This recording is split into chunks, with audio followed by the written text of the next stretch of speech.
Alrighty. We're locking in, reading 2 pages, 102 and 103.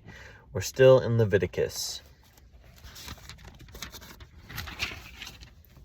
The priest is to examine the affected... the title of this section is Regulations About Defiling Molds. I'm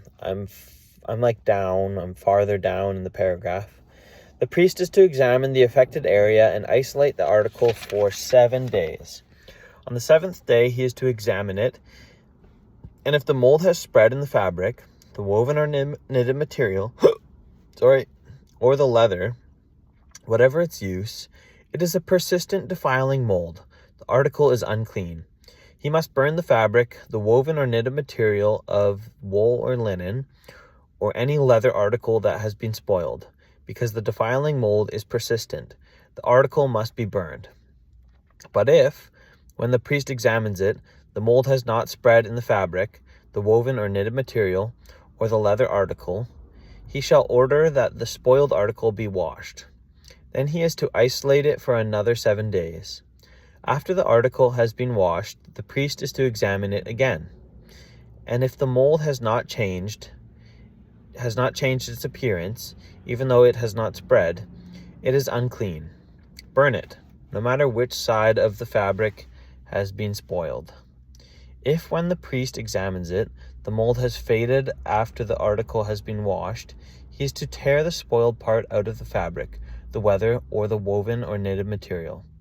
But if it reappears in the fabric, in the woven or knitted material, or in the leather article, it is a spreading mold. Whatever has the mold must be burned. Any fabric, woven or knitted material, or any leather article that has been washed and is rid of the mold must be washed again. Then it will be clean. These are the regulations concerning defiling molds in woolen or linen clothing, woven or knitted material, or any leather article, for pronouncing them clean or unclean. Cleaning from defiling skin diseases. Then the Lord said to Moses, "These are the regulations for any diseased person at the time of their ceremonial cleansing. When they are brought to the priest is to go outside the camp and examine them. If they have been healed of their defiling skin disease, the priest shall order that 2 live, clean birds and some cedar wood, scarlet yarn, and hyssop be brought for the person to be cleansed. Then the priest shall order that one of the birds be killed over fresh water in a clay pot. He is then to take the live bird and dip it, together with the cedar wood, the scarlet yarn, and the hyssop, into the blood of the bird that was killed over the fresh water.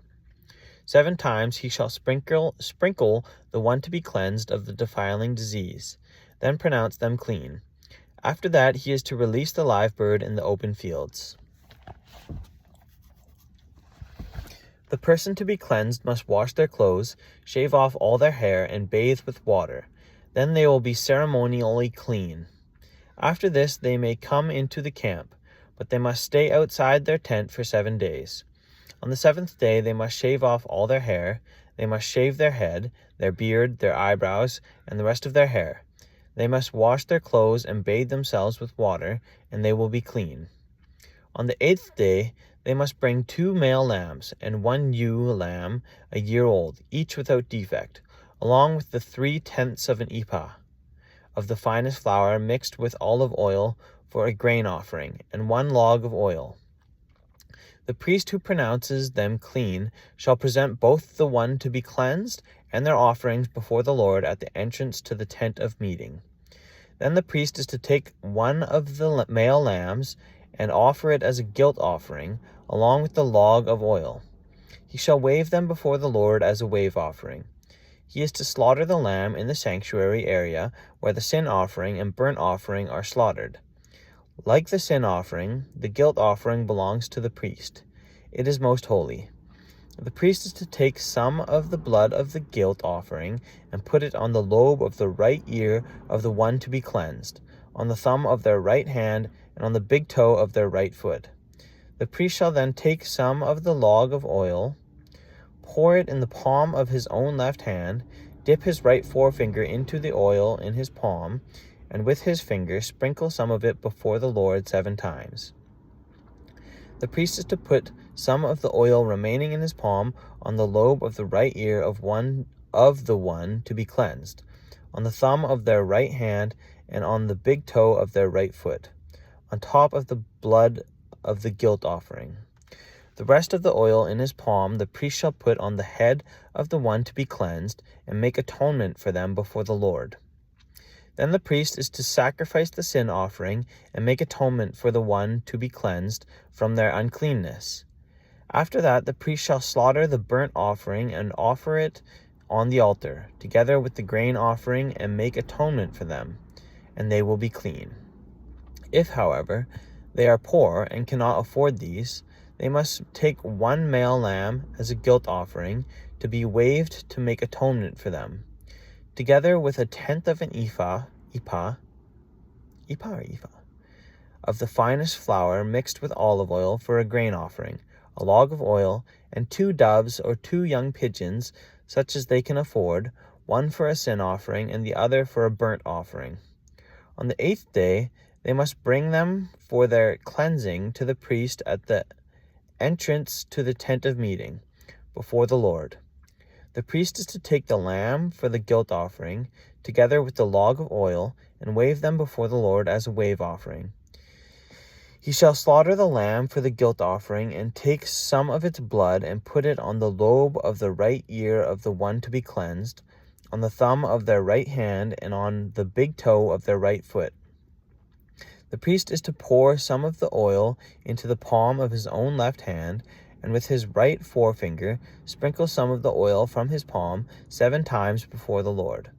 Some of the oil in his palm he is to put on the same places he put the blood of the guilt offering, on the lobe of the right ear and of the one to be cleansed, on the thumb of their right hand, and on the big toe of their right foot.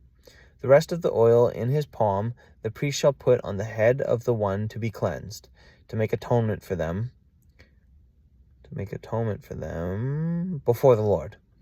Then he shall sacrifice the doves or young pigeons, such as the person can afford, one as a sin offering and the other as a burnt offering, together with the grain offering. In this way the priest will make atonement before the Lord on behalf of the one to be cleansed. These are the regulations for anyone who has a defiling skin disease and who cannot afford the regular offerings for their cleansing. Cleansing from defiling molds. The Lord said to Moses and Aaron, "When you enter the land of Canaan, which I am giving you as your possession, and I put a spreading mold in a house in that land, the owner of the house must go and tell the priest, 'I have seen something that looks like a defiling mold in my house.' The priest is to order the house to be emptied before he goes in to examine the mold, so that nothing in the house will be pronounced unclean. After this, the priest is to go in and inspect the house. He is to examine the mold on the walls, and if it has a greenish or reddish depressions that appear to be deeper than the surface of the wall, the priest shall go out the doorway of the house and close it up for 7 days. On the 7th day, the priest shall return to inspect the house. If the mold has spread on the walls, he is to order that the contaminated stones be torn out and thrown into an unclean place outside the town. He must have all the inside walls of the house scraped, and the material that is scraped off dumped into an unclean place outside the town. Then they are to take other stones to replace these, and take new clay and plaster the house. If the defiling mold reappears in the house after the stones have been torn out and the house scraped and plastered, the priest is to go in and examine it. If the mold has spread in the house, it is a persistent defiling mold. The house is unclean. It must be torn down, its stones, timbers, and all the plaster, and taken out of the town to an unclean place. Anyone who goes into the house while it is closed up will be unclean till evening. Anyone who sleeps or eats in the house must wash their clothes. But if the priest comes to examine it, and the mold has not spread after the house has been plastered, he shall pronounce the house clean, because the defiling mold is gone.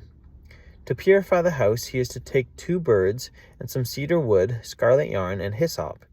He shall kill one of the birds over fresh water in a clay pot. Then he is to take the cedar wood, the hyssop, the scarlet yarn, and the live bird, dip them into the blood of the dead bird and the fresh water, and sprinkle the house 7 times. Okay, that was pages 102 and 103.